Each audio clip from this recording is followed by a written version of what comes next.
Ahoy there, YouTube! We're back again for more of our Gencon Bonanza Explosion Blowout coverage here live at Gencon 2019. Thanks in part to all of our Kickstarter backers and these spectacular companies here who donated games to help make the Kickstarter possible. Couldn't have done it without them. Huge thanks to them, including Queen Games, we're about to talk to in a second. Also, a big shout out to our sponsor, Steve Jackson Games, who has the new Deadly Doodles, a draw-and-draw game. Click on the link, check it out. And Tasty Minstrel Games, who sponsors us all year round.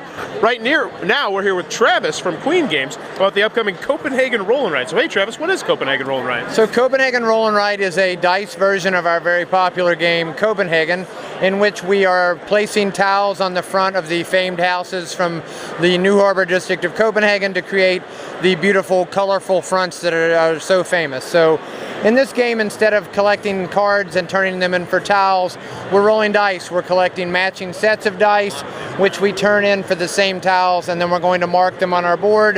If you're familiar with Copenhagen, then all the tiles have several windows and one non-window. In this game, you just mark them on with X's and O's. The X's representing wall and the O's represent windows. And as you go, you'll fill up rows and columns. Those score points. They're double if they're all windows. You'll collect the coat of arms for filling up the rows and the columns that have them. That gives you a special ability. The non-players get to take one of the dies that are left that you don't use, and they're going to mark off some of these boxes over here.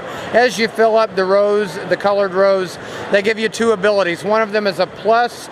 The plus will let you add one to that color of purchase. So if I use a blue plus and I buy 3 blue, I can turn it into a 4, and so on. Then they all have a special ability, which are the stars. The red one is re-roll. The blue one means when you buy a tile, it's all windows, which is good. The purple lets you place a single non-window over on your board. The green is a wild die. It means it turns all your dice of one color into another color, so you can buy a bigger purchase. And finally, yellow lets you buy a tile that's already gone. If you're familiar with Copenhagen, then you know that the tiles are limited. In this game, once the tiles here on this side that are 4 or 5 big are gone, you X them out and you can no longer purchase them.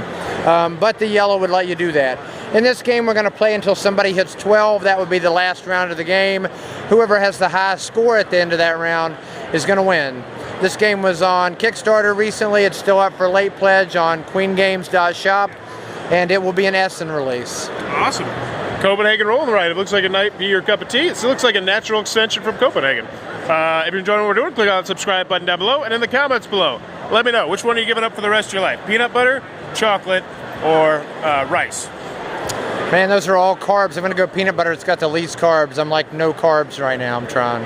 That's hard. I think oh God, it's really hard. I'm going to go with rice, because I can still have noodles. That's cool. I guess I got it backwards. I'm going to keep peanut butter. I guess I'm going to give up chocolate. I'm going to keep peanut butter and rice.